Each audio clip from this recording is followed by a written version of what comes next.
Welcome. In front of me is a HUAWEI Pura 7D Pro, and today I'll show you how you can enable power saving mode on this phone.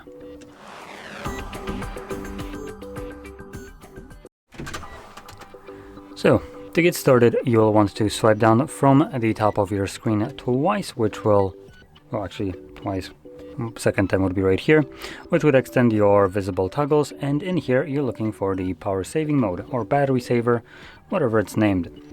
Now, if it's not added by default, which looks to be the case for me, we're going to click right here on this box and then select Edit Switches.